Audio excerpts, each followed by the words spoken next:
Kung Fu is a game of martial arts and philosophy, yet beneath that shining surface lie heartbreaking stories. Early deaths, family tragedies, self-destructive habits, all came together to form a tragic ending for the cast of this series. Join us as we uncover the stories behind the scenes and pay tribute to the legacies they left behind. Don't forget to like and subscribe. Let's get started. David Carradine as Kwai Chang Caine. David Carradine, born John Arthur Carradine, was born on December 8, 1936 in Hollywood, California, USA. He was 36 years old when he took on the role of a lifetime in the television series Kung Fu, 1972 to 1975. In the series, Carradine played Kwai Chang Caine, a Shaolin monk with a mysterious background, wandering across the American West to escape persecution, carrying with him Buddhist philosophy, compassion, and powerful Kung Fu techniques. His character became a spiritual and physical icon, a blend of stillness and explosive action, leaving a deep mark on popular culture.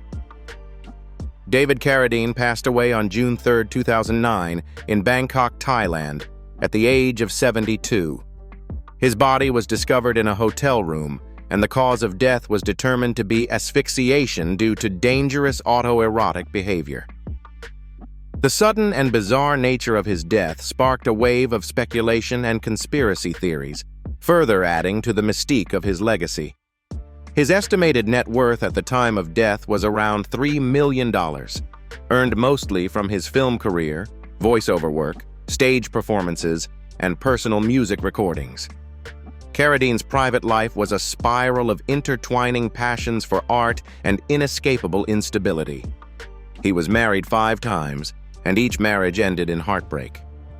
His first wife, Donna Becht, gave birth to their child, but the relationship quickly fell apart due to distance and emotional turmoil.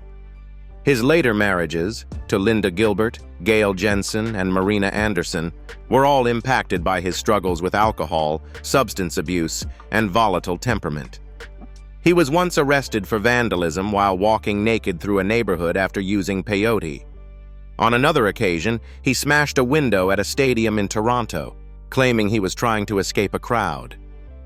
Even so, Carradine experienced moments of artistic brilliance, especially in North and South 1985, where he earned a Golden Globe nomination for a role full of complexity and depth. His returns to the screen were often powerful, but his life behind the scenes remained wounded. He once attempted sobriety and announced he had quit drinking at the age of 59, but the demons within never seemed to leave him. Behind the gravelly voice and fluid martial arts moves was a soul constantly torn between light and darkness. Philip Ahn as Master Khan. Philip Ahn, born Pil Lip Ahn, was born on March 29, 1905, in Highland Park, Los Angeles, California, into a family of Korean immigrants. He was 67 years old when he played Master Khan in the television series Kung Fu, 1972 to 1975. In the series, he portrayed a calm and strict master who played a major role in the martial and spiritual training of the main character, Kwai Chang Caine. With a deep voice and commanding presence, Master Khan became a symbol of discipline and wisdom in the martial arts world on American television. Philip Ahn passed away on February 28, 1978, in Los Angeles at the age of 72 due to complications from surgery. His body was laid to rest at Forest Lawn Memorial Park in Hollywood Hills, a final resting place shared by many Hollywood legends such as Bette Davis and Liberace. Alongside his film career, he also owned a successful Korean restaurant in Los Angeles, which provided a steady source of income and helped him accumulate an estimated net worth of about $2 million before his death. Philip Ahn's personal life was notably private. He never married and had no children, dedicating most of his time to work, family, and the Korean community in the United States. As the eldest son of Dosan Ahn Chang-ho, a renowned revolutionary in Korean history, Ahn carried a deep sense of discipline and responsibility from a young age. After his role in Battle Hymn, where he portrayed a Korean pastor during wartime, he received recognition not only from the film industry, but also from the Asian American community for presenting an image of Asian characters with depth and integrity instead of the usual shallow supporting roles. To earn more acting opportunities, he would rise at 5 a.m. to practice Qigong and transcribe his journal in Korean. After Kung Fu, he largely retreated from the spotlight, occasionally appearing on television as a role model for Asian representation. And when he passed away at age 72, the press called him the first bridge between Hollywood and Asia. Victor Sen Yung as Tamo. Victor Sen Yung, born Victor Chung Young, was born on October 18, 1915 in San Francisco, California.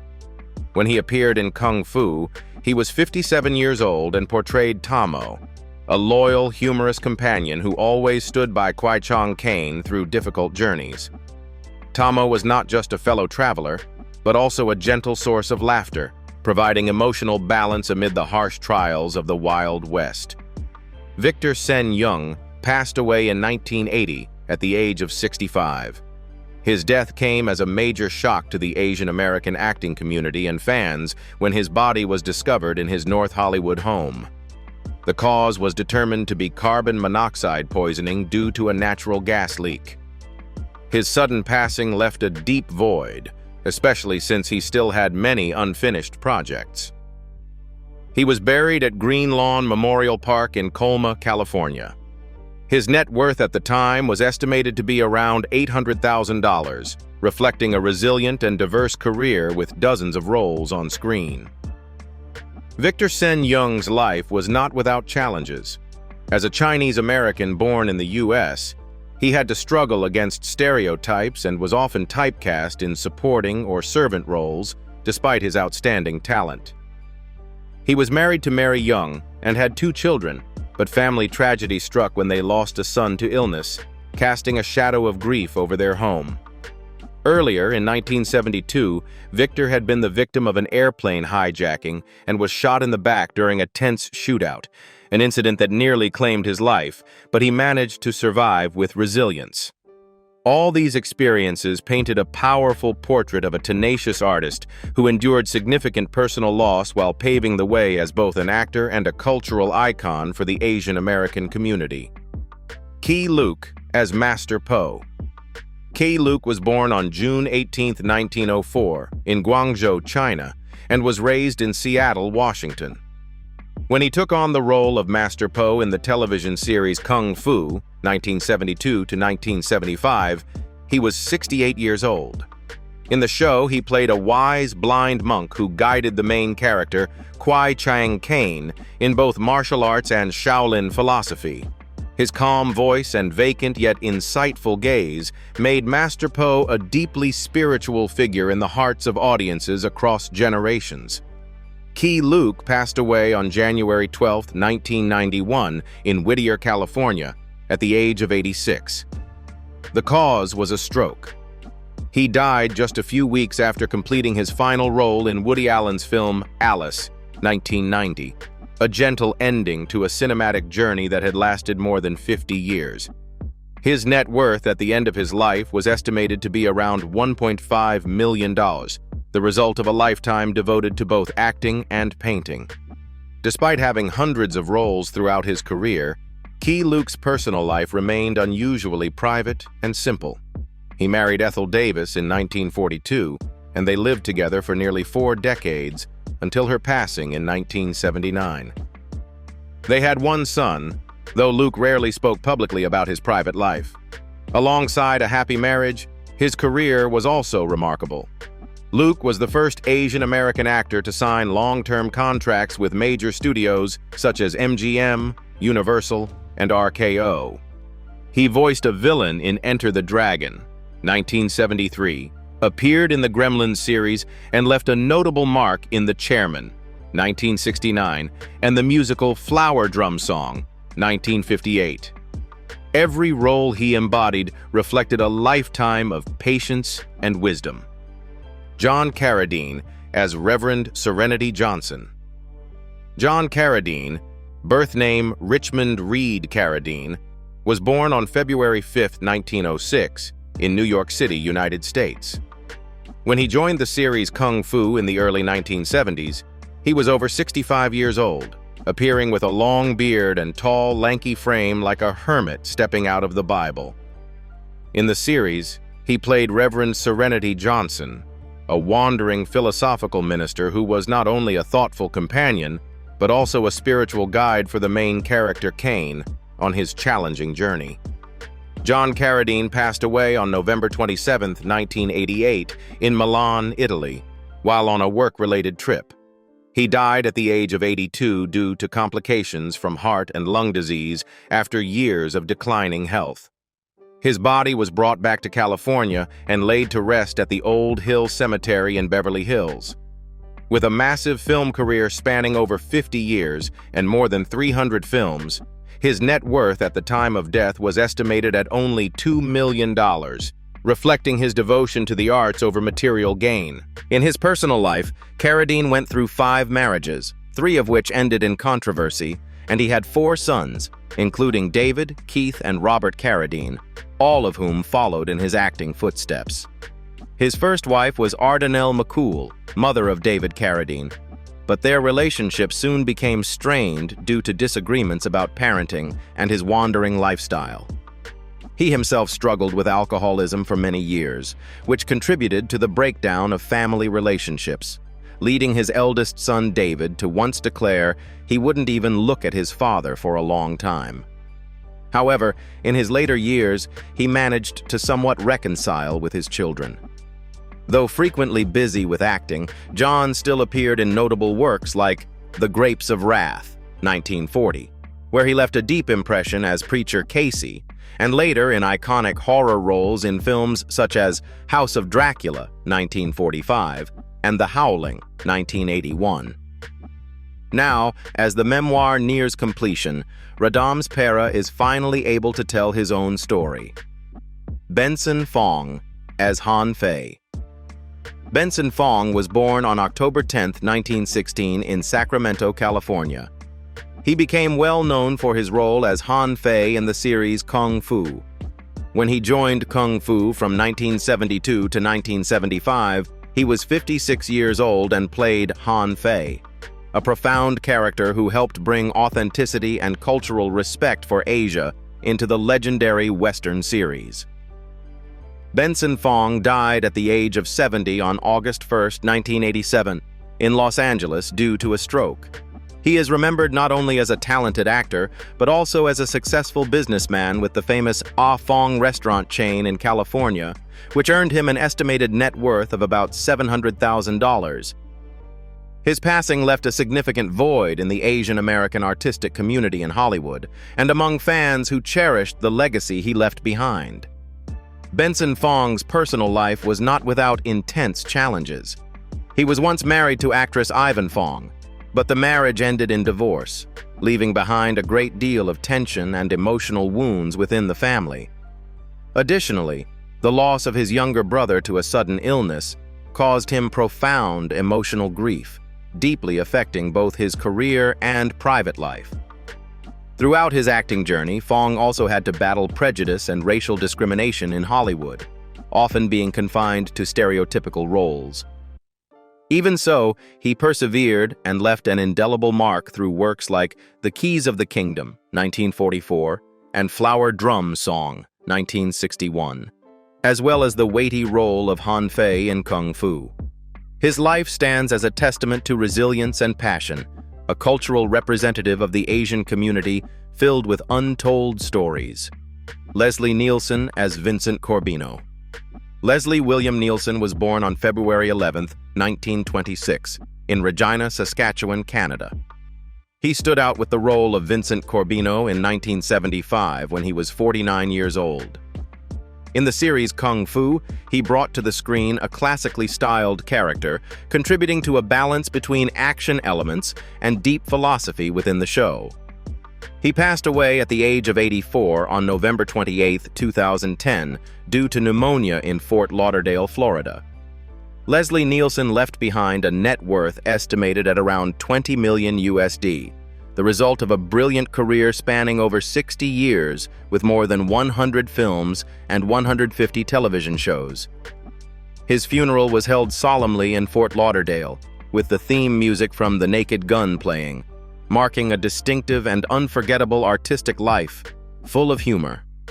Leslie Nielsen's personal life was not only filled with laughter, but also deep shadows and enduring inner battles.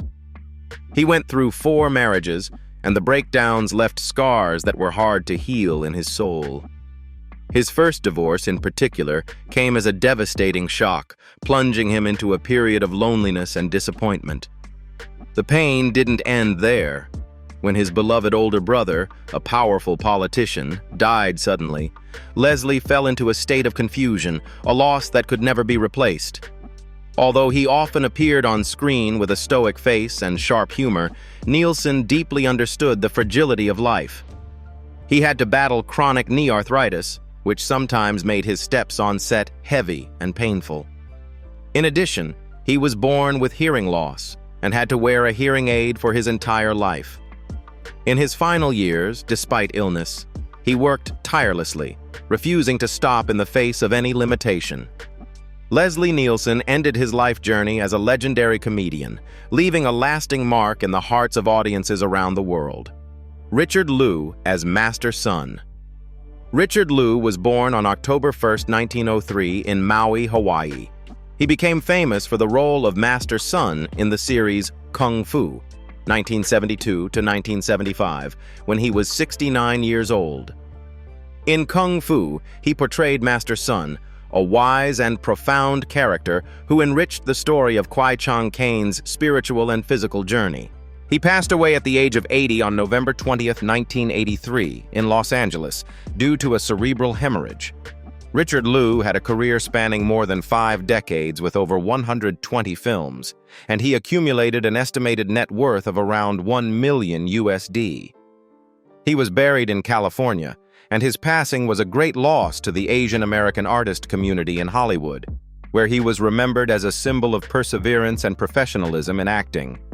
Richard Liu's personal life was marked by complex relationships and deep sorrows. He was married 3 times, and his first marriage to Bessie Liu, a famous Hollywood agent, brought him 2 daughters, Beverly Jane and Angela Marie. However, he also faced difficulties due to racial discrimination and being typecast, primarily in stereotypical Japanese villain roles during wartime. Films such as The Purple Heart, 1944, and The Steel Helmet, 1951, showcased his diverse acting talent, though much of his later career remained tied to stereotypical supporting roles. The pain of losing friends and the challenges in his career helped shape a life that was rich in color, yet equally filled with hardship for Richard Liu. Tim McIntire as Daniel Cain. Timothy John McIntire was born on July 19, 1944, in Los Angeles, California. He became known for his role as Daniel Cain, the brother of Kwai Chang Caine, in the series Kung Fu, when he was 29 years old. Throughout a career spanning several decades, he left a strong impression through his standout performances in American Hot Wax, 1978, Stand By Your Man, 1981, as well as The Gumball Rally, 1976, and Brubaker, 1980. He died suddenly at the age of 41 on April 15, 1986, due to heart failure in Los Angeles. Though his life was cut short, McIntire left behind an estimated net worth of approximately $500,000, a modest amount compared to his talent and potential. He was laid to rest at Tobacco Valley Cemetery in Eureka, Montana. His death came as a major shock to his family, colleagues, and fans, marking the early end of a rising star. Tim McIntire not only battled professional challenges, but also struggled with personal demons that haunted him. Both of his marriages ended in divorce, leaving deep emotional scars on the soul of the artist. His only son was a rare light amidst these difficulties, yet he could not erase the loneliness and grief that consumed McIntire. His promising career was threatened by addiction and alcoholism, draining his health and mind, while those close to him witnessed his relentless internal battle between talent and temptation. His untimely death was not just a personal tragedy, but also a sobering alarm for the entertainment industry. James Shigeta as Colonel Lin Pei. James Saburo Shigeta was born on June 17, 1929, in Honolulu, Oahu, Hawaii, and was of Japanese-American descent. He gained prominence for his role as Colonel Lin Pei in the series Kung Fu when he was 45 years old. With a height of 1.79 meters and a composed, elegant demeanor, Shigeta became a symbol of breakthrough for Asian actors in American cinema. He passed away on July 28, 2014, in Beverly Hills, California, at the age of 85 due to respiratory failure, with an estimated net worth of around $1.5 million from his acting and singing career. His funeral was held at First Congregational Church in Los Angeles, and he was buried at the National Memorial Cemetery of the Pacific in Honolulu, Hawaii. Despite his resounding success on screen and stage, James Shigeta's life was not without deeply tragic challenges. He endured years of loneliness, especially after the collapse of his marriage, which left an emotional wound that never truly healed.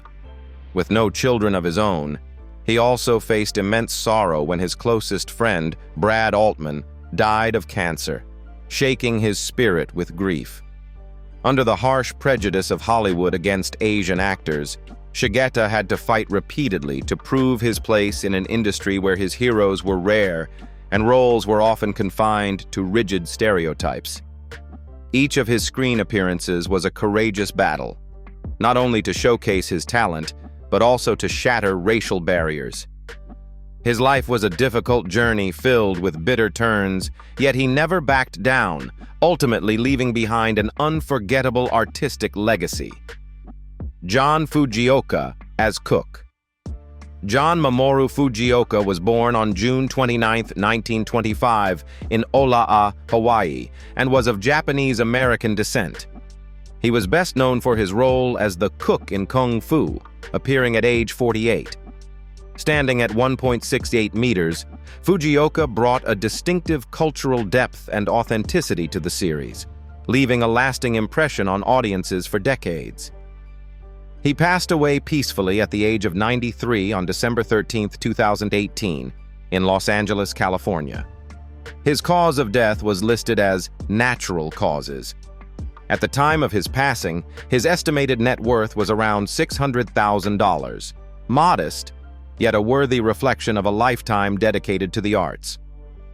Beyond the screen, Fujioka was a man who had endured profound personal hardships. He was married to Frances Fujioka and had 3 children, but tragedy struck when his eldest son died in a devastating car accident, casting a long shadow of grief over the family.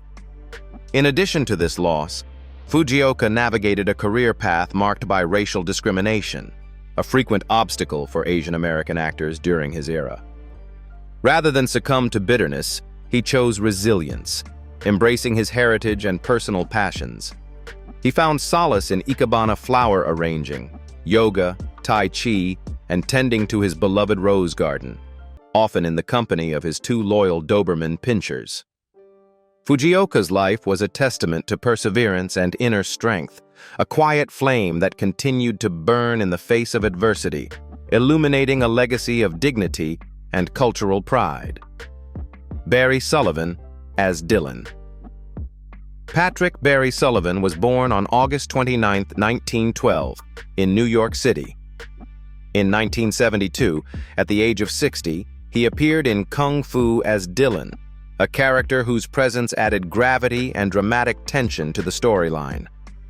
Sullivan passed away at the age of 81 on June 6, 1994, from respiratory failure in Sherman Oaks, California, where he was also laid to rest.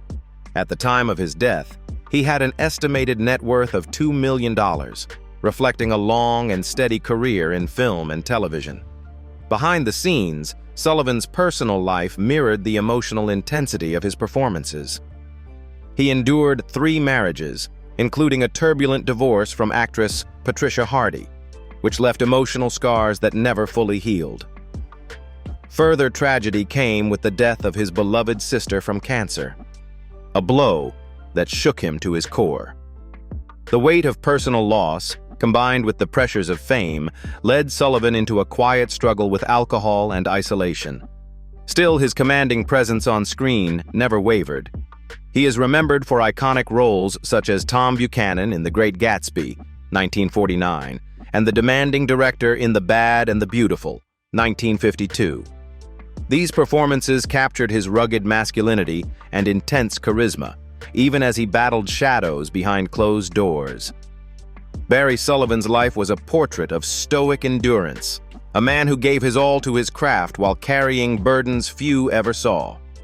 Shelley Novack as Bassam. Sheldon Leonard. Shelley Novack was born on January 10, 1944 in Los Angeles County, California.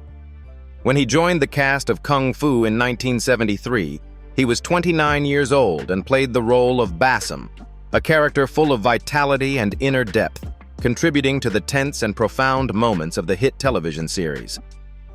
Shelley Novack passed away suddenly on May 27, 1978, at the young age of 34, due to a heart attack in Santa Monica, California.